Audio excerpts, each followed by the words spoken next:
Hello বন্ধুরা, কেমন আছো সবাই? আশা করছি ভালো আছো। আমিও খুব ভালো আছি, তবে একটু মনমরা হয়ে গেছি মেথি শাকটা কিনে। কেন যেনো মেথি শাকটা টাটকা পাইনি। বাজার থেকে যখন গেছি আনতে তখন মেথি শাকগুলো ভালো ছিল না, একদম নেতিয়ে নেতিয়ে গেছে আর পাতাগুলো একটু হলুদ হয়ে গেছে। ইচ্ছা করেছে যখন খেতে, যখন ইচ্ছা তখন তো নিয়ে আসবোই, তাই দিয়েই রান্না করে ফেললাম।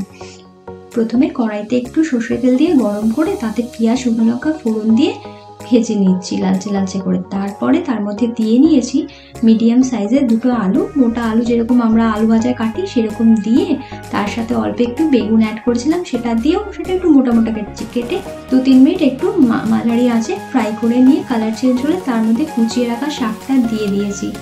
এরপর সমস্ত কিছু একসাথে খুব ভালো করে মিক্স করে নিয়েছি যাতে আলু, বেগুন এবং শাক একসাথে মিশে যায়। 2-1 মিনিট নাড়াচাড়া করে নেওয়ার পরেই তার মধ্যে আমি অ্যাড করলাম আন্দাজ মতো নুন আর অল্প একটু পরিমাণে হলুদ গুঁড়ো। তোমরা চাইলে এর মধ্যে সামান্য একটু চিনি অ্যাড করতে পারো, আমি এক্ষেত্রে অ্যাড করিনি, স্কিপ করতেও পারো। এবার জল শুকিয়ে গেলে আমি নামিয়ে ফেলবো। তোমরা কেমন করে মেথি শাকটা বাড়িতে বানাবো তো আমাকে একটু জানিও, আমিও তাহলে সেইভাবে বানাবো, আর আমার প্রসেসটা কেমন লাগলো সেটাও জানিও। টাটা।